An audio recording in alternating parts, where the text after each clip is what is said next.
This is a story about the girl who kept the cabin awake. We thought we knew Mason. We didn't. And after that weekend, I'm not sure we knew ourselves either. It was supposed to be a digital detox. 4 days in Cougar Pass. No service. Just me, my girlfriend Tessa, and Mason.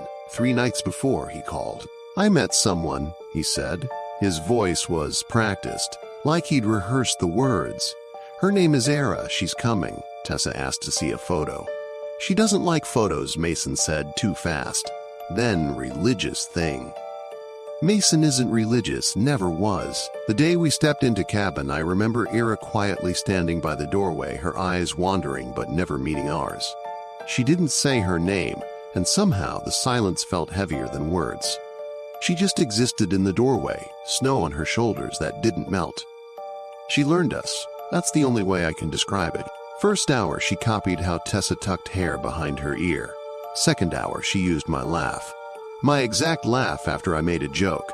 By nightfall, she was blending our tics together like she was trying on a personality.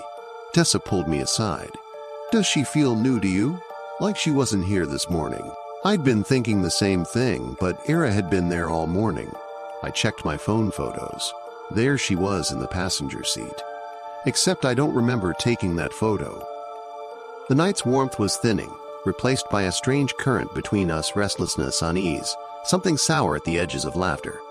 The firelight cast flickering shadows as we circled around that battered deck of cards, trying our best to pretend everything was perfectly ordinary. But beneath the surface we all felt it, a tension we couldn't name, a secret pulse thumping through the cabin. Cards, Uno. Stupid, Tessa said. Uno. Normal. Era set her hand down slowly. Looked at Tessa, then at me, then back at Tessa. Shh. We didn't. You both said it at the same time. I heard you. Her voice wasn't angry. It was hurt. Like we'd broken a promise. She started crying. Not sobbing, silent, endless tears. No facial expression. When Mason tried to comfort her, she whispered, "He does this every time." Mason went pale. I don't know what she's talking about. But he wouldn't meet my eyes. Later, I checked the score pad. In Tessa's handwriting, Tessa plus Era, oh no. Neither of us remember writing it. That night, Era told stories. Not about herself, about us. She told Tessa about the miscarriage. Tessa had at 19. The one Tessa told me about 2 years into dating. Drunk, swearing me to secrecy. She told me about the time I was 8 and thought I drowned in the public pool. I'd never told anyone. I'd convinced myself it was a dream. You're remembering wrong, Era said when we panicked. I was there, I always am. Mason kept saying. Stop, please stop, not to her. To us, like we were the ones talking.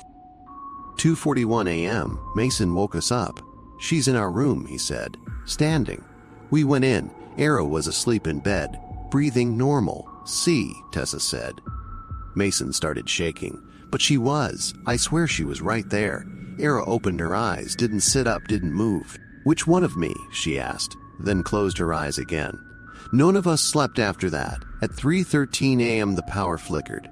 When it came back, all our phones were on. Each one had a new voice memo. 47 seconds long. It was us. Sleeping, breathing. And Era whispering, not this one, not this one, not this one, on loop. We hadn't recorded it. Next morning, Tessa couldn't find her reflection. The cabin mirror showed the room, showed me, showed Mason. Where Tessa stood, there was just empty space, she screamed. I grabbed her. I could feel her. She was there. Era walked past and glanced at the mirror. There you are, Era said, and suddenly Tessa's reflection snapped back. Tessa threw up for 20 minutes. Era made tea. It happens when you doubt too hard, she said. You start to come loose. We decided to leave early now. While packing, I found Tessa's journal. She doesn't keep a journal. First entry was dated 6 months ago. Met him today. He's sad. I can fix him. Then pages and pages of our lives. Our fights. My birthday. The trip being planned. All in Tessa's handwriting. The last entry, they're starting to notice the edits. If they leave, I have to follow. Rules are rules, I confronted Tessa. She swore she'd never seen it. Mason grabbed it. read it, started crying. This is her handwriting, he said, pointing at Era. From the letters, he stopped, before she died. Era was in the doorway.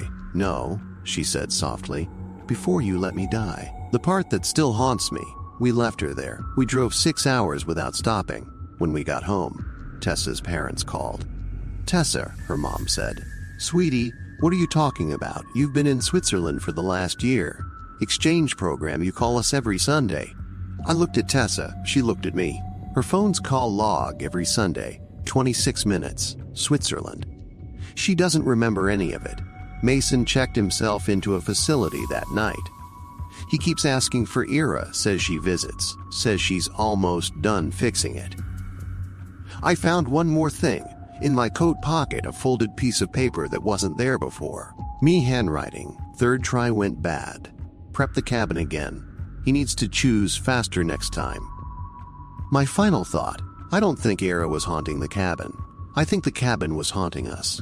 And Era was the one checking which version of the story would stick. We failed. And if you're reading this, don't go to Cougar Pass in winter. If a man named Mason invites you, and he has a new girlfriend with Snow in her name, don't correct her when she uses your laugh. That's how she knows you're ready to be rewritten. If you liked the story, like and subscribe for more.